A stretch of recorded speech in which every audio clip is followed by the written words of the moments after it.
Hi, everyone. Welcome back to another episode of Sexual Assault Survivor Stories, the SAS podcast. I'm your host, Dave Markel, coming to you from the Long Valley studio in Washington, Utah. This is episode 145, and we're now at the halfway point of the year.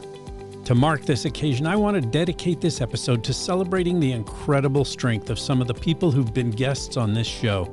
Over the past few months, we've heard some deeply moving stories of resilience, courage, and hope. Today, we're reflecting on just a few of the amazing women who've shared their experiences and inspired us all with their journeys of healing and justice. I'm replaying clips from the episodes these women appeared in to honor their strength and courage. Don't worry if you've been a guest this year and I haven't highlighted your episode this week. I'll do this again soon to commemorate more of you who've proudly and courageously shared your story and healing with this audience. Today, I'm highlighting 6 of my guests, and we'll start with Rosa as she shares her admiration and the interconnection she feels with actor John Stamos, also a victim of childhood sexual assault, through a letter that she read to him in her episode. Here's Rosa on episode 122 from January. I was sexually assaulted when I was 15 years old. I'm 34 right now, so I'm actually, oddly enough, the same age that the perpetrator was when he sexually assaulted me. When I was 15 years old, my parents dropped the charges against the perpetrator, and unfortunately, I didn't have a say in it because I was a minor and I was under 18. But the statute of limitations where I live in Connecticut is 48 years old. So for 18 years, I wanted to press charges, and I finally got the courage to do so in late 2023. And I wanted to talk a little bit more about that. Absolutely. What gave me the final push is a little bit unique, so I want to share that. John Stamos wrote a book called If You Would Have Told Me, and I'm a really big Full House fan. So I was watching that show since I was young, all the way up until now. I still watch it on reruns, and I watched Fuller House, the remake. And he posted a video right before his book came out because in his book, he talks about a sexual assault. And the video was extremely powerful. And he talks about how it still impacts him to this day. He's also a childhood sexual abuse victim. And he talked about how it still affects him to this day at 60 years old. And that, to me, was very powerful and very validating that someone in their 60s is still affected by something that happened in their childhood. And I also didn't want to be 60 years old myself and regret not doing this because I only have until I'm 48. I wrote him a letter to thank him, and I love to start by reading that out loud. Yeah, okay. Please. So his book is called If You Would Have Told Me. If you would have told me back in 2005, when I was just 15 years old, that John Stamos would write a book and make a viral video that would push me to take an important step in my life, I never would have believed you. John Stamos, you and I have so much in common. We are both diehard Disney fans and also childhood sexual assault victims. As you recently mentioned at the D23 event, Disney fills us with a relentless belief that our dreams have no expiration date. No one should ever have to dream of getting justice or closure from a childhood sexual assault. Unfortunately, it happens to so many of us, including you and me. Like you, there was also a time in my life where I didn't want to kill myself, but also didn't care if I died. And also like you, I'm so glad I didn't die. The best years of my life hadn't happened yet. I'm grateful that God gave us both many more beautiful years to experience, and I wish us both many healthy years filled with unexplainable joy, better than we could ever imagine. I was only 15 years old when my parents dropped the childhood sexual assault charges against the perpetrator. I had no say because I was a minor. For the longest time, I felt like I didn't belong in the world. I felt alone and unsupported by those who should have supported me the most. I felt angry. During those years, one of the few ways I found laughter, relief, and joy was by watching Full House reruns. You made me laugh back then when it was nearly impossible to do so. 6 years later, I began to rebuild my life little by little. Each year, I continue to experience more joy than the last. Your book and video gave me the final courage to reopen the case and press charges against the perpetrator. I hope that one day I can hug you and thank you in person. But until then, I hope this reaches you so that you know just how much you helped me. Your video was the one missing piece I needed to take that final step for justice. I have so much love and respect for you, John. Thank you for speaking out. I hope my story helps someone like yours helped me. A great letter. Thank you. Next is a clip from a February episode featuring Victoria Ellen describing the incredible pain she felt in being court-ordered to send her children to visit their father, who she knew was sexually abusing them, and the stand she took to defy that order. This is from episode 123. Here's Victoria. I was 8 months pregnant when I started realizing that there was something pretty serious going on, that my son's behavior continued to spiral out of control. I tried the logical route. Hey, let's talk about this. Maybe there's a way I can get out.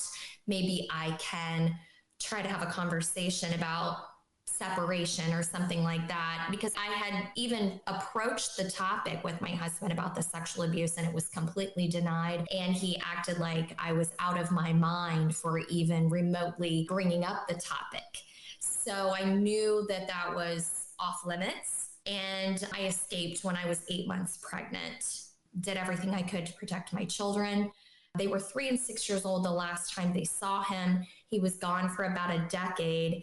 And then he came back when they were older, and a judge ordered them to do unsupervised visitation with him. She said that they were old enough to self-report. Of course, the kids refused to go, and they are at a point where I felt like there's no reason for them to go. I can't force them to go and make them go against their will to their perpetrator. So I was sentenced to jail. In February, Robin Beebe Gabriel joined me to talk about her newly published book, No Ordinary Love, a fictionalized story of interpersonal violence as told from the perspectives of 3 different women. In episode 124, Beebe also shares her own personal stories of how she was sexually assaulted and raped on numerous occasions and the trauma she endured from those cumulative experiences. Here's Beebe's clip. So all of these horrific experiences, I really thought, okay, now I'm more of an adult. I'm in my 30s, right? I would do it differently. I would stand up for myself. I would say no. I would shout and scream. I would go to the police. I would press charges. I would do all these things. If it ever happened to me now, I would make different choices. And I just have to be really honest that that has not been my experience. And my experience has been that I freeze every damn time. I am terrified to ever be in a situation where I feel uncomfortable because I will freeze. I have had to have so many conversations with my husband over the 9 years and a bit that we've been together to say, if I'm telling you I'm not feeling safe, or if we're in a space and this is happening, or it'll be after the fact, right? When this happened a couple minutes ago, I need you to be there, stand up, help me, because I literally cannot speak for myself. Right. I totally just shut down. Bibi, do you know what that is? I'm guessing because of your education, you probably have some insight as to what your body is doing, what your brain is doing, and why that shutdown occurs. Are you able to address that for us? Yeah, it's a survival tactic. You either fight, you flight, you freeze, or you fawn. And fawn is a newer one that's been added in the last couple of years. I really appreciate that, because that's 100% little me, and still parts of me now for sure. But that freezing, it's to survive. Yeah. It's what you have to do to survive. And so as much as I appreciate what my body's trying to do for me, I just want to share how frustrating it is. No matter you are more than welcome to say that. I swear how fucking frustrating that is, for all the work that you do, and for all of the healing, and for all of the education, and for all of the, no matter what, like, it's just so frustrating to think that you just still might freeze. Yeah. That you just... Well, scientifically and neurobiologically, that's called tonic immobility. Caitlin Hurley-Fields was horrifically drugged and raped by a vacationing British police officer while she was a nursing student in Antigua. Caitlin's father wrote a book of the ordeal, Antiguan Justice, A Father's Fight, in which he describes the impact his daughter's rape and his own subsequent fight for justice had on the entire family. Both appeared on the show to share their stories and the healing they're now experiencing. From episode 128, here's Caitlin. a lot of the time for me, if I've had any kind of intrusive thoughts, memories, anything, and it's been daytime, I have pretty well since right after the trauma done very similar things. A lot of the time I have got to just get out of wherever I am, whether it's been an apartment, the house, my room. I have felt like the room is getting smaller in a way. Like my thoughts are filling everything up and the room's getting smaller. So I typically will put in my headphones for some music, something calming, something that makes me feel positive, and I will walk. I think walking, being outside, getting fresh air, getting some endorphins, all that has been really beneficial. Whenever things were ongoing, this is like in the period of post-trauma, pre-trial, during that time when things were, I would say, probably the worst, you would not catch me inside of any kind of building unless it was time to sleep. I had to be outside at all times. I am a pretty social person, so if I was at school, I would play soccer after school. If there was some of the med students available, I would walk around the campus. I mean, I was trying to keep my body as physically busy as I could, just to be taking in different sights, get all my senses enhanced as much as I could so that I wouldn't keep falling back into my intrusive thoughts. Coming back home was a bit of a transition in itself, just because you feel like everything's in a snow globe back home, like nothing's changed. And then you go back and you're like, oh, wow, this is completely different from the reality that I left prior. And now I have a totally different mindset with everything post-trauma. I did take up exercising a lot more. I'm a pretty simple gal, pretty similar stuff. I try to be exercising, try to be outside. Once I came back and actually had my family present, I tried to be a little bit more vocal with everything that I was going through, just because an MT guy didn't feel like I could, because we didn't want to compromise everything that we had been working for. Sure. I tried to do some traditional like cognitive behavioral therapy.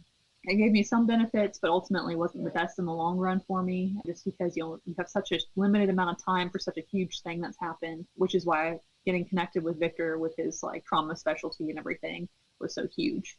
Working with him probably has been the most beneficial thing that I have done post-trauma. But I will say that there's a huge benefit as well with being connected with other people that have been through the same thing. Annie Clark, who was the advocate, met with that early on, came with me to my trial and everything. She, throughout this whole time, has connected me with other survivors, and I actually became really good friends with one of the people that she connected me with. It's somebody that had gone through the same thing even with a police officer 2 days after I had. Hers happened here within the United States, and we actually became friends through emailing and through Skyping. She actually came to visit me while I was in Antigua. We had our little trauma bonding week, which was pretty weirdly cool, honestly. Yeah, that's awesome. I feel like at this point in time, I don't have quite the same amount of impact negatively that I did prior, just like with the help through Victor and through all my support and whatnot. But you still have moments, and ultimately what I've learned, I think, the most is to not isolate. Katie Costner is the host of the Dear Katie Survivor Stories podcast. She was the first person ever to speak out publicly about her reported date rape in 1990 by a fellow student at the university she was attending. Katie was featured on the cover of Time magazine in 1991 and appeared on Larry King Live, The Oprah Winfrey Show, Good Morning America, Entertainment Tonight, and several other national television shows. Katie and I did a joint podcast in March, which is episode 129. Here's a clip from that show.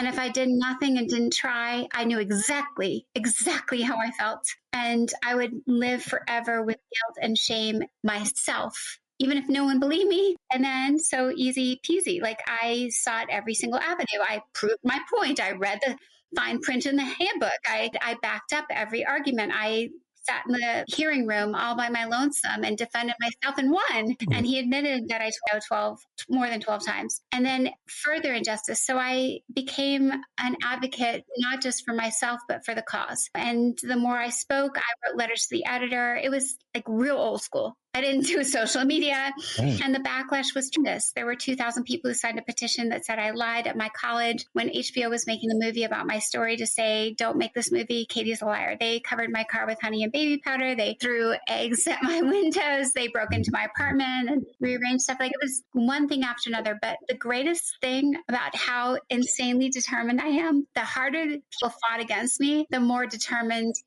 I became. It became like I am smart enough to win. I am going to figure out how to outwit, outsmart, outlast, get more A's. Mm-hmm. And it wasn't, I want more television. Oprah invited me, Larry King invited me, all the shows, it was a deluge of invitations, old school, like on the voicemail.